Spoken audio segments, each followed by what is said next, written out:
Hello everyone, welcome back to my channel NCERT concept guru. तो आज हम लोग करने वाले हैं chapter 8 microbes in human welfare. तो स्टार्ट करते हैं विद हैंड रिटन नोट्स। तो सबसे पहला क्वेश्चन ये आता है कि माइक्रोब्स क्या होते हैं। सो वो एक ऐसे स्मॉल माइक्रो ऑर्गेनिजम्स होते हैं जिन्हें हम अपनी नेकेड आई से नहीं देख सकते, यानी कि अपनी आँखों से ऐसे नहीं देख सकते। माइक्रोब्स को माइक्रोस्कोप के अंदर देख सकते हैं। माइक्रोस्कोप एक डिवाइस है, उसके थ्रू हम लोग उन्हें देख सकते हैं अगर हमें वो देखने हैं। दूसरा मेथड ये भी हो सकता है कि हम उन्हें ग्रो करें। फॉर एग्ज़ाम्पल आपने देखा होगा कि जब आप ब्रेड मोल्ड हो जाता है, फॉर एग्ज़ाम्पल ब्रेड मोल्ड है, तो जब आप ब्रेड को बाहर रख देते हो और उसे थोड़ी सी ह्यूमिडिटी मिल जाती है, थोड़ी मॉइस्ट कंडीशन मिल जाती है, तो तब उसमें फंगस ग्रो कर जाता है। तो एक दो फंगस नहीं होता है, वो पूरी कॉलोनी होती है ऑफ फंगस। ठीक है। सो माइक्रोब्स अगर मैं सिंपल भाषा में अगर डिफाइन करूं तो एक ऐसे ऑर्गेनिज्म जो कि हर जगह मिलते हैं। इनके लिए एक वर्ड यूज़ किया गया है जो कि कॉस्मोपॉलिटन। ठीक है।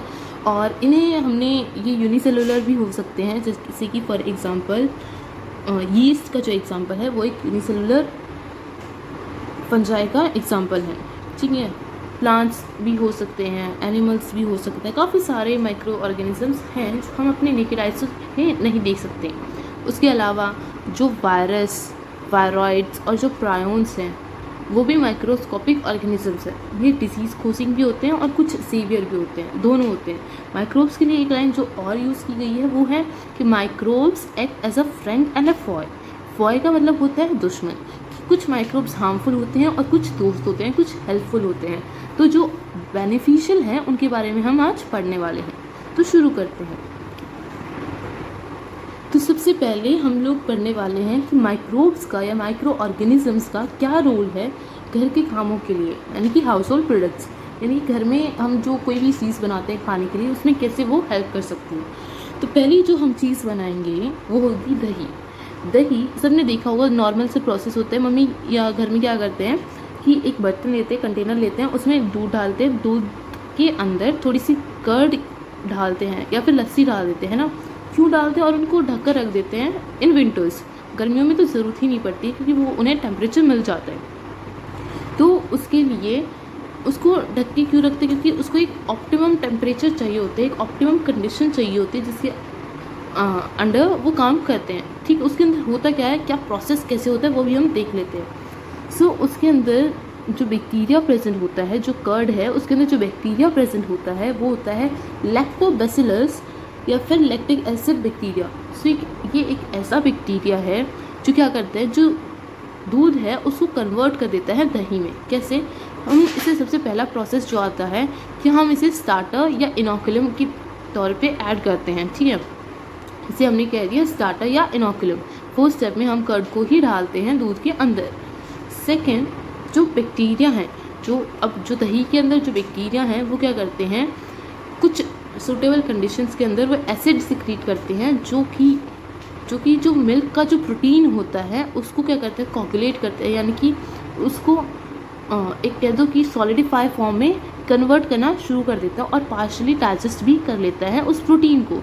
तो वो हमें थोड़ा सॉलिडिफाई फॉर्म मिल जाता है। ज़्यादा सॉलिडिफाई नहीं होता, थोड़ा सा सॉलिडिफाई, मतलब एज अ मिल्क के कंपैरिजन में। ठीक है, क्योंकि वो उसके प्रोटीन्स को डाइजेस्ट कर लेता है। उसके अलावा ये हमारे लिए बेनिफिशियल भी होता है क्योंकि इसके अंदर विटामिन B12 भी होता है, हमारे पेट के लिए भी काफ़ी बेनिफिशियल है। ठीक है, क्योंकि काफ़ी सारे डिजीज़ से हमें ये बचाता है। ठीक है, उससे अलावा और कैसे हेल्प करते हैं माइक्रोब्स वो हम देख लेते हैं। सो सबसे पहले तो हमने पढ़ लिया कर्ड। दूसरा हम पढ़ते हैं जो कि है डो फॉर्मेशन, यानी कि जब ब्रेड का जो डो बनाना होता है उसमें भी लैक्टोबैसिलस या ल्यूकोनोस्टॉक एक बैक्टीरिया है जो हम यूज़ करते हैं इडली या डोसा बनाने में। क्या करता है, इनका क्या कैसे काम करता है कि फ्रेगमेंटेशन का प्रोसेस कैरी आउट करते हैं, यानी कि डिवाइड होते रहते हैं और CO2 रिलीज़ करते हैं। तो उनकी वजह से पफर्ड अपीयरेंस आ जाती है उनके अंदर। ठीक है, वो फूल जाते हैं। ठीक है, CO2 होती है उनके अंदर। ठीक है, उसके अलावा जो दूसरा बैक्टीरिया हम पढ़ने वाले हैं वो है सैकेरोमाइसिस सर्वेसिया, जो कि ब्रेड बनाने में ही काम आता है, जिसे हमने बेकर्स ईस्ट भी कहा है। तीसरा जो बैक्टीरिया है वो है प्रोपानी बैक्टीरियम शर्मानी, तो एक ऐसा बैक्टीरिया है जो स्विस चीज़ होती है उसको बनाने में काम आता है। उसके अंदर काफ़ी बड़े बड़े होल्स होते हैं, ठीक है, और उसके अंदर CO2 प्रोडक्शन होता है, यानी कि CO2 काफ़ी ज़्यादा होता है उन चीज़ के अंदर। ऑक्सीजन का लेवल कम होता है, CO2 का लेवल ज़्यादा होता है। काफ़ी जो चीज़ है वो काफ़ी टाइप्स की होती है, सबका अलग अलग टेस्ट है, फ्लेवर है, टेक्सचर है, और ये सबसे ओल्डेस्ट फूड आइटम्स में से एक है, ठीक है। उसके अलावा दो और जो मेजर चीज़ हैं उनका नाम दिया गया है। एक है रॉकफोर्ट चीज़ जो कि बनता है पेनिसिलियम रॉकफोर्टी से, जो कि एक फंगस है, और दूसरा जो है वो है कम्बार्ट चीज़ जो कि बनता है पेनिसिलियम कम्बार्टी, एक फंगस से, ठीक है। ये माइक्रोब्स हैं जो इसको फॉर्म करने में हेल्प करते हैं। उसके अलावा जो माइक्रोब्स का काम है हाउस होल्ड में, वो टोडी बनाने के लिए यूज़ होता है। टोडी एक ट्रेडिशनल ड्रिंक होती है साउथ इंडिया की, ठीक है, जो कि फ्रेगमेंटेशन के प्रोसेस के थ्रू बनाई जाती हैं। फ्रेगमेंटेशन किसका होता है? पाम सेट, ठीक है, उसको फ्रेगमेंटेशन के प्रोसेस के थ्रू ये बनाई जाती है टोडी, ठीक है। और जैसे फिशेस, सोयाबीन, बैम्बू एक्सेट्रा, इनके लिए भी ये यूज़ किया जाता है, ठीक है। और फूड आइटम्स हो गए टोफू, सूफू, टेम्पा एक्सेट्रा, ऐसे फूड आइटम्स के लिए भी हम लोग जो यीस्ट हैं उसको यूज़ में लेते हैं, ठीक है। अब हम अगला जो पढ़ेंगे वो है माइक्रोब्स इन इंडस्ट्रियल प्रोडक्ट्स।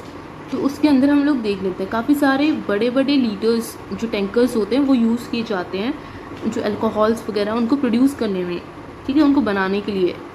तो देखो यहाँ पर लिखा है कि microbes are also use to make many industrial products like beverages and antibiotics that involves growing microbes in large vessels called fragmenters have volume up to 100 to 1000 liters, यानी कि इतने बड़े बड़े वो कंटेनर्स होते हैं जिनके अंदर जो बेवरेजेस हैं या एंटीबायोटिक्स हैं वो बनाई जाती हैं, ठीक है।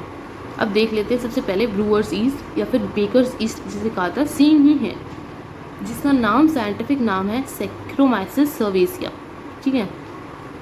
ये use to ferment malted cereals and fruit juices to make alcohol. तो ये यूज़ की जाती है फ्रूट जूसेस को, जो क्रियल्स हैं, माल्टेड क्रियल्स हैं, उनको फ्रेगमेंट करने के लिए, ताकि फ्रेगमेंटेशन के प्रोसेस के थ्रू अल्कोहल बनाई जाती हैं, तो ये उसके लिए यूज़ की जाती हैं।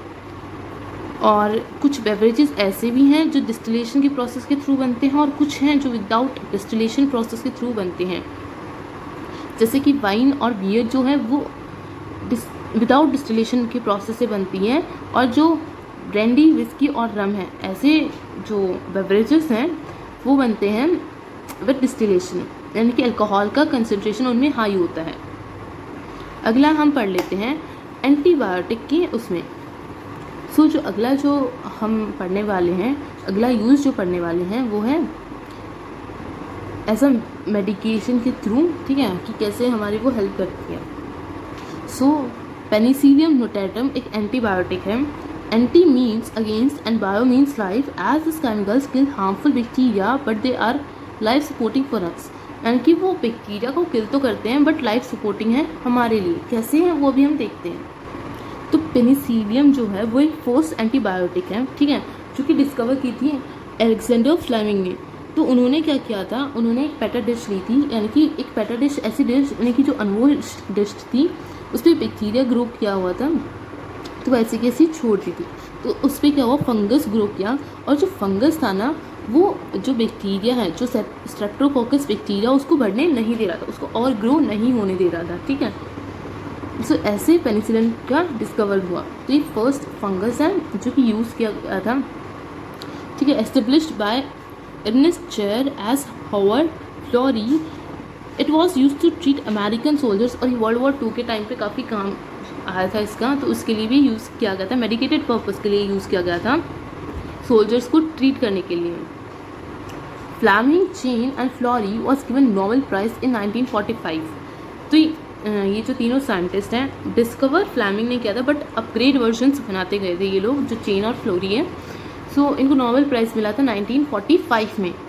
उसके अलावा एंटीबायोटिक्स जो ग्रेटली कैपेसिटी रखते हैं क्योर करने के लिए, जो ऐसे डिजीज़ेस हैं जो क्योर नहीं हो सकते थे, उनको भी एंटीबायोटिक्स बनाई गई हैं जो क्योरेबल हैं पेनिसिलिन की वजह से।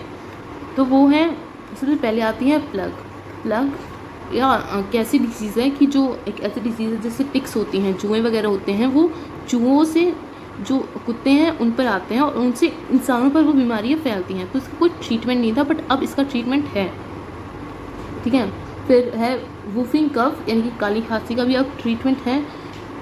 डिप्थीरिया गलघोटू का भी ट्रीटमेंट है, और लेप्रोसी जो कि कष्ट रोग है इसके भी ट्रीटमेंट है, यानी कि इनकी एंटीबायोटिक्स बना लिए गए हैं जिनका अब ट्रीटमेंट है। अगला है फॉर एग्जाम्पल स्टेप हम पढ़ते हैं लाइपेज, जो कि एक ऐसा एंजाइम है जो लिपिड को ब्रेक डाउन करते हैं, यानी कि जो ऐसा डिटर्जेंट यूज़ होता है, ठीक है, ऑयल वगैरह के स्टेन्स को रिमूव करने के लिए। उसके अलावा जो है वो है पेक्टिनेज एंड प्रोक्टेज, जो कि यूज़ होता है पेक्टिन और प्रोटीन को ब्रेक डाउन करने के लिए, ठीक है। ये जो बॉटल्स होती हैं, ग्लास बॉटल्स, इनको साफ़ करने के लिए, जूसेस होते हैं जो क्लियर बॉटल जूसेस होते हैं उनको साफ़ करने के लिए यूज़ होता है, ठीक है। उसके अलावा कुछ एसिड्स और हैं जो कि डिफरेंट माइक्रोब्स हैं उन्होंने बनाए हैं, ठीक है, उनकी माइक्रोब्स की वजह से ये एसिड्स बने हैं।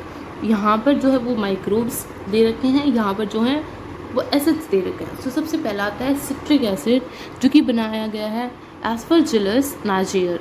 तो ये एक फंगस है जिसने सिट्रिक एसिड प्रोड्यूस किया है, जिसकी वजह से सिट्रिक एसिड एक्सट्रैक्ट हुआ है, ठीक है।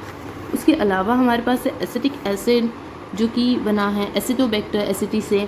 काफ़ी और एग्जाम्पल हैं, आप लोग पढ़ सकते हो।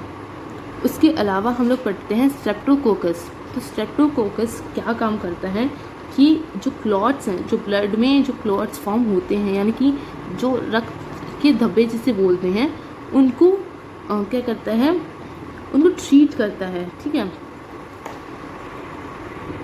यानी कि हम एक तरह से कह सकते हैं कि ये क्लॉट बस्टर है, कि उनको रिमूव करता है पेशेंट्स के अंदर से ब्लड में जो क्लॉट फॉर्मेशन हो जाती है उसको रिमूव करता है, ठीक है। ये एक एंजाइम सिक्रीट करता है, तो उस एंजाइम का नाम है स्ट्रेप्टोकाइनेज, ठीक है, जो कि हार्ट अटैक जैसे मेजर प्रॉब्लम्स में भी हेल्प करता है, क्योंकि क्लॉट बस्टिंग की वजह से हार्ट अटैक का कॉमन चांसेस रहता है। उसके अलावा है ट्राइकोडर्मा पॉलीस्फोरम, ये भी फंगाई है जो कि एक बायो एक्टिव मॉलिक्यूल फॉर्म करता है जिसका नाम है साइक्लोस्पोरिन ए, जो कि इम्यूनोसप्रेसिव एजेंट है। यानी कि ये एक ऐसा फंजाई है जो इंजेक्ट किया जाता है, क्या कहते हैं, जो भी पेशेंट है उसके अंदर, कब, तब नया ऑर्गन ट्रांसप्लांट होता है तब, क्योंकि जो टी सेल्स हैं उनको ये सप्रेस कर देता है ताकि वो फाइट ना कर सकें, ताकि वो एंटीबॉडीज़ ना बना सकें उनके अगेंस्ट में, ठीक है, एंटीजेंस ना बना सकें उनके अगेंस्ट में। तो इसलिए जैसे इम्यून सिस्टम को भी कमज़ोर कर देता है, क्योंकि टी सेल्स ऑब्वियसली वो सेल्स हैं जो फाइटिंग के लिए यूज़ होते हैं और वो सप्रेस किए जाते हैं, ठीक है। तो इम्यूनिटी काफ़ी कमज़ोर हो जाती है उन पेशेंट्स की। उसके अलावा है जो लास्ट है हमारा, वो है जो लास्ट एंजाइम रहता है हमारा, वो है ओनास्कस। तो ये एक ऐसा ईस्ट है जो प्रोड्यूस करता है स्टैटिन, ठीक है, एंजाइम है स्टैटिन, जो कि क्या करता है, जो ब्लड का जो कोलेस्ट्रॉल लेवल होता है उसको कम करता है, यानी कि जो कोलेस्ट्रॉल लेवल है उसको कम करता है, ठीक है। तो ये क्या करता है, जो कोलेस्ट्रॉल जो एंजाइम सिंथेसाइज करते हैं उनको सिंथेसाइज ही नहीं होने देता, यानी कि उनको फॉर्मेशन ही नहीं होने देता, उनको फॉर्म होने से ही प्रिवेंट करता है। तो एक ऐसा एंजाइम है, ठीक है। आज के लिए इतना ही। आज हमने 2 टॉपिक्स कवर किए हैं, एक तो हाउस होल्ड वाला और एक इंडस्ट्रियल वाला। आई होप आपको समझ आए होंगे, और अगर अच्छे लगे तो वीडियो को लाइक, शेयर, सब्सक्राइब और कमेंट करना ना भूलना। और इस चैप्टर का ये पार्ट 1 था, पार्ट 2 और पार्ट 3 भी जल्दी आएंगे। Thanks for watching, bye bye.